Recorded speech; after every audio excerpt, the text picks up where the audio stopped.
Alright folks, I wanted to make a quick video on this topic, and I got some good news and I got some bad news. The good news, Gogeta is coming soon. Yes. The bad news is we don't know exactly when, and that is the point of today's video. We're going to be quickly addressing two questions. Should you summon for Gogeta, and when the heck is Gogeta dropping? We'll start with the should you summon because this is a fairly straightforward question. I'm going to give you my opinions, so just please feel free to remember these are my opinions. If you agree, disagree, let me know in the comments, and then we'll talk about the timing thing afterwards. Looking at the JP Dokkan Festival banner, this is a pretty solid lineup. You've got one of the best units in the game right here in the Gogeta, one of the best banner units overall, one of the best Super Battle Road units in general in the game in this Gotenks. I will do my part, Truth, and also make sure people realize just how powerful this Gotenks really is. He is an amazing unit. I'll go over their details in just a second. But then looking at the rest of the banner, I know Gobros is very annoying to look at because he shows up everywhere, but he does lead one of the best categories in the game, Goku's Family. That is a really good category. Not to mention you've got two Gogetas, both of which are very good. One is going to be even better when he inevitably gets his EZA, which is the Dragon Ball Super Gogeta. At the moment, he doesn't have an EZA. He's still a fun unit to use. Aesthetically, very pleasing. Super attack animation is very crisp. Very nice unit overall in terms of just having fun. And then as far as functionality for a fusion unit, this Gogeta is excellent. You have a medium chance to dodge when certain conditions are met, critical hits. You can raise defense while lowering the enemy's attack, which is kind of like a makeshift damage reduction. A pretty defensive-oriented fusion unit, which is kind of rare. And then the king of all defense units when it comes to fusion, this guy right here, who can also stun, great Super Battle Road asset. Two duo units that are pretty decent. Probably in terms of usage, I probably use these guys the least out of anyone in this group. And then I want to mention Paikon Janemba. These guys are very good for beginner players because they lead their own categories, but then also super and extreme class. So when you're a new player trying to get started in the game, you generally don't really have a particular category in mind. You don't really know the category meta. All you know is good guys versus bad guys. And if you want to run a bunch of bad guys, use Janemba. If you want to run a bunch of good guys, use Paikon. This is very good for starters because you can actually put together a team early on just simply under the moniker of Super and Extreme. So very good lineup overall. So assuming nothing changes, which is probably not going to be the case, they'll probably change one or two units, I would imagine. But assuming everything stays the same, this banner is a must summon, at the very least for the discounts. Those are my opinions anyway. So definitely make your own decision, but if you need someone else's thoughts on it, I say summon. I know Heroes is coming up, and that's cool and all, but this is one of the best units in the game, and here's why. Let's start by taking a look at the Gogeta. Pre-transformed, okay, if you want another way to think about this Gogeta is basically the STR Vegito. This is one of the best units in the game. So assuming these two are the same, then by transition, or the transitive property, this Gogeta is also one of the best units in the game. Simple. They function very similarly. I'm not going to go over every single similarity and change here, but overall, you should know at this point how this Vegito works. The Gogeta basically functions the same way. Attack plus 120, reduces damage received before they transform, medium chance to launch an additional super attack. Unique trait to the Gogeta is the Rainbow Key Sphere transformation thing. Kind of annoying that it's a high chance here, but whatever. And then when you transform, you have to have 70% or more HP starting from turn 4, kind of the opposite of the Vegito, because here you have to have 77% or less. Usually, I have a tougher time activating the Vegito. So in my opinion, I think the Gogeta is actually better in terms of the transformation condition, according to my playstyle. You guys could disagree, but according to my playstyle, this Gogeta has the better activation condition. Then going to the Gogeta, the big difference here is that the Gogeta has a very unique ability to nullify damage. The first of its kind in Global Dokkan when we get this. Nullifying damage means you take 0 damage when you hit an enemy with an Ultra Super Attack and they retaliate with an unarmed Super Attack. Super Attack. What? Nullifies unarmed Super Attack Super Attacks. Okay. Basically, I think the idea here is any attack that doesn't have the sword logo or something next to their name. I think that's what that means.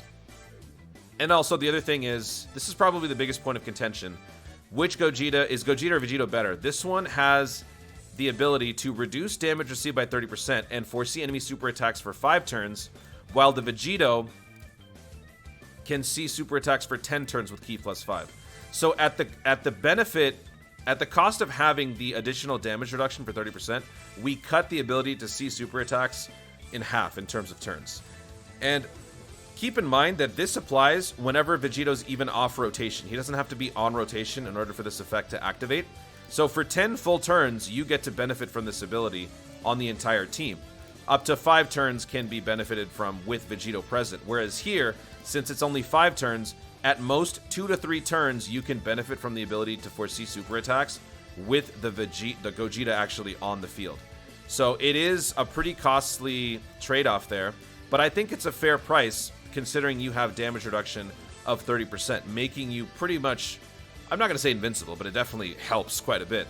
And obviously the big difference is that this guy doesn't counter, the Vegito does, this guy nullifies, Vegito does not. So you decide for yourself which one's better, but I think it's very easy to understand that the debate between the two simply puts this guy in contention for best unit in the game, along with the Vegito. So that alone should be enough for you to summon for this guy. And then let's talk about the Gotenks here.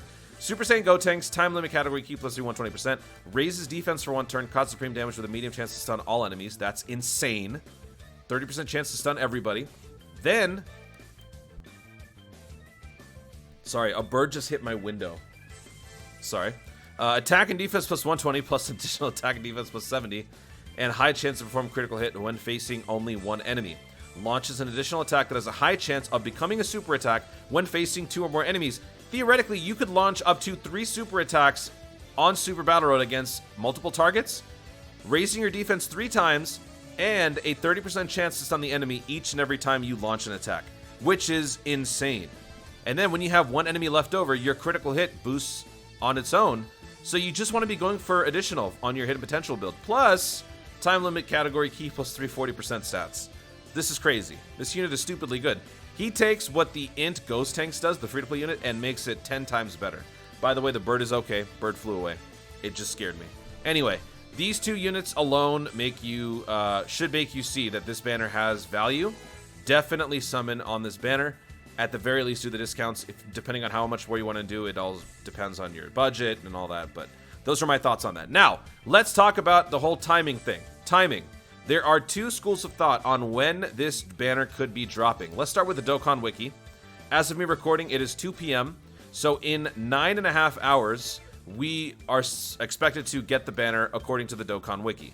The reason why the Dokkan Wiki has said 11:30 p.m. PDT is because, generally speaking, that is when banners will drop over on Global, and also 11:30 p.m. PDT is a common time for things to take place in terms of announcements and all of that stuff. So when we get the data, we will get the campaign, and all of that should be announced at the same time as the banner releasing, which is 11:30. So shout out to the Dokkan Wiki. Pretty easy guess. So this is a pretty common guess that people are probably making at this point. 11:30, what does that mean for you? 11:30, November 3rd, means 2:30 a.m. in New York. It means 6:30 a.m. in London.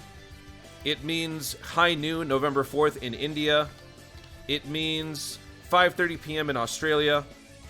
It means 3:30 p.m. in Japan. So mark your calendars, folks. I will link this website in the description. If you live somewhere else and you need to figure out what the timing is for you, you can look it up right here. All right? Now, here's the other possible timing. Here's the problem.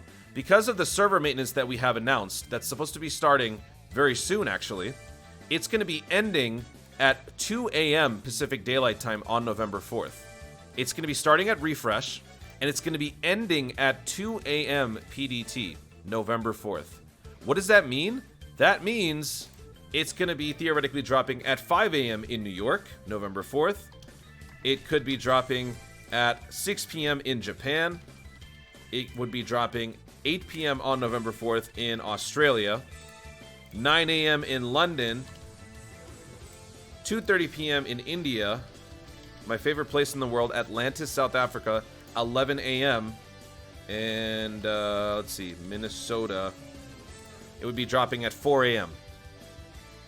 Why am I thinking that it could be dropping more likely at this time? Because I don't know if, well, unless they're basically just openly admitting that they like to overshoot on the prediction and they fully expect to be done sooner, I don't anticipate them to actually be like, oh yeah, we've scheduled a maintenance from this time to this time. We're assuming we're going to finish early, so let's set the actual release date to be an hour and a half before, 2.5 hours before we end our maintenance. I don't think that's how they're going to be doing this. I really feel like as soon as the maintenance ends, we get the announcement. I think the banner will drop when the maintenance is actually supposed to theoretically end. I don't think they'll actually go until this time to actually drop the announcement. I think they'll finish early, but the actual banner will be set for the end time of this server maintenance. So for me, in my opinion, I think it might end up being 2 a.m., which kind of sucks. I would prefer 11:30. Quite honestly, I would prefer something even earlier, but hey, beggars can't be choosers. So these are the 2 theorized time slots for the Gogeta drop, according to my time zone in Los Angeles. If you need to know where that is for you, I will link this link in the description or the pinned comment for you guys to check it out for yourself and try to figure out what time you need to get up or either not go to sleep at. That's it.